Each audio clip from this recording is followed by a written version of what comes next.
నమస్తే, welcome to new TV Telugu. Telangana బీజేపీలో అంతర్గత కుమ్ములాటలు ప్రారంభమయ్యాయి. ఎప్పటి నుంచో ఉన్నాయి, అయితే అవి ఒక్కసారిగా ఇప్పుడు తాజాగా బయటపడ్డాయి. ప్రధానంగా ఈటల రాజేందర్, ఆయన మల్కాజ్గిరి ఎంపీగా ఎన్నికయ్యారు. అలాగే రాజా సింగ్, ఇద్దరి మధ్య తీవ్రమైనటువంటి వ్యతిరేకత, ఇద్దరి మధ్య ఒక రకమైనటువంటి వివాదాలు, విభేదాలు ఎక్కువగా కనిపిస్తున్నాయి అనేది రాజకీయ వర్గాల్లో ఎక్కువగా చర్చ నడిచింది మొన్నటి వరకు. అయితే అవి నిజం అన్నట్లుగానే ఇప్పుడు ఇద్దరు చేసుకున్నటువంటి ఆ వ్యాఖ్యలను బట్టి మనం అర్థం చేసుకోవాలి. ముఖ్యంగా తెలంగాణ రాష్ట్రంలో భారతీయ జనతా పార్టీ ఒక రకంగా పుంజుకుందనే చెప్పాలి. మొన్న జరిగినటువంటి పార్లమెంట్ ఎన్నికల్లో 8 స్థానాల్లో భారతీయ జనతా పార్టీ విజయం సాధించింది. దీనిలో భాగంగా కేంద్ర ప్రభుత్వంలో భారతీయ జనతా పార్టీకి సంబంధించినటువంటి కిషన్ రెడ్డి, అలాగే బండి సంజయ్ ఇద్దరూ కూడా మంత్రి పదవులు దక్కించుకున్నారు. రానున్న కాలంలో తెలంగాణలో భారతీయ జనతా పార్టీని ఒక మంచి పార్టీగా, శక్తివంతమైనటువంటి, సమర్థవంతమైనటువంటి పార్టీగా మనం తీసుకువెళ్ళాలి అనే దిశగా హైకమాండ్ అడుగులు వేస్తుంది. ఇలాంటి సందర్భంలో తెలంగాణ బీజేపీ అధ్యక్షుడు ఎవరు అనే దాని మీద సర్వత్రా ఒక చర్చ అయితే నడుస్తుంది. దానికి సంబంధించి కిషన్ రెడ్డి ఉన్నారు, ఆయన మళ్ళీ కేంద్ర మంత్రి పదవి స్వీకరించారు. అయితే ఇప్పుడు రాష్ట్రానికి సంబంధించి అధ్యక్ష పదవి ఎవరికి ఇవ్వాలి అనే దాని మీద ఒక రకమైనటువంటి ఊహాగానాలు, ఆశావాహుల సంఖ్య కూడా ఎక్కువగానే ఉంది. ఇలాంటి క్రమంలో ఒక సోషల్ మీడియాలో ఒక న్యూస్ వైరల్గా మారింది. ఈటల రాజేందర్ ఆయన్ను తెలంగాణ భారతీయ జనతా పార్టీ అధ్యక్షుడిగా నియమిస్తారు అని. సో ఇలాంటి సందర్భంలో ఆయన విజయం సాధించినటువంటి క్రమంలో కొంతమంది పబ్లిక్తో ఇంటరాక్ట్ అయ్యారు ఈటల రాజేందర్. ఈ సందర్భంగా ఆయన చాలా కీలకమైనటువంటి వ్యాఖ్యలు కూడా చేశారు.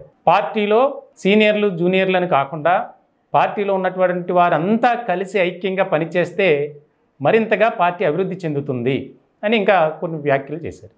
దీనికి వెంటనే రాజా సింగ్ రెస్పాండ్ అయ్యారు. ఒక రకంగా చెప్పాలంటే తెలంగాణ బీజేపీలో ఫైర్ బ్రాండ్ అనే చెప్పాలి రాజా సింగ్.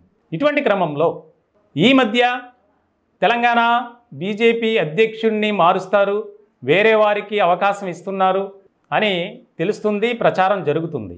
అయితే దానికి సంబంధించి దేశం పట్ల, సమాజం పట్ల అవగాహన ఉండి అగ్రెసివ్గా వెళ్ళే వారికి తెలంగాణ బీజేపీ అధ్యక్షుడిగా అవకాశం కల్పించాలి. దానికి సంబంధించి చాలా ముఖ్యమైనటువంటి అంశంగా దీనిపై ఒక చర్చ అయితే జరిగింది.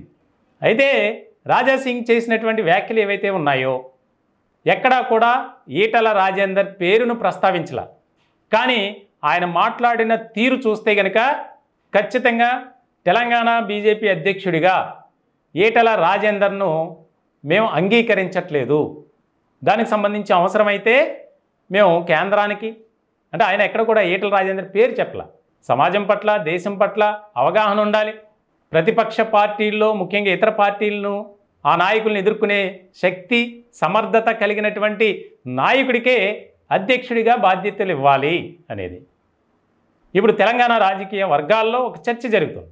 అంటే ఈటల రాజేందర్కు అంత క్యాపబిలిటీ లేదా, రాజా సింగ్ ఎందుకు ఈ వ్యాఖ్యలు చేశారు అంటే రాజా సింగ్కు ఈటల రాజేందర్కు ఉన్నటువంటి విభేదాలు ఏవైతే ఉన్నాయో ఆ కారణంగానే తెలంగాణ బీజేపీ అధ్యక్షుడిగా ఈటల రాజేందర్ను యాక్సెప్ట్ చేయట్లేదా అనేది కూడా తీవ్రమైనటువంటి చర్చ జరుగుతుంది.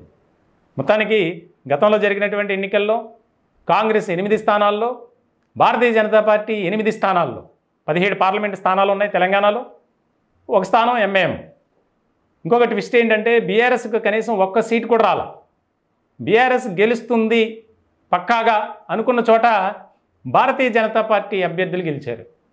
సో ఇటువంటి సందర్భంలో తెలంగాణ బీజేపీలో చాలా కీలకమైనటువంటి మార్పులు చోటు చేసుకోబోతున్నాయి. మరి హైకమాండ్ ఏ రకమైనటువంటి బ్యాలెన్స్తో అధ్యక్ష పదవి ఎవరికి ఇస్తారనేది సర్వత్రా ఒక ఆసక్తికరమైనటువంటి చర్చగా మారింది.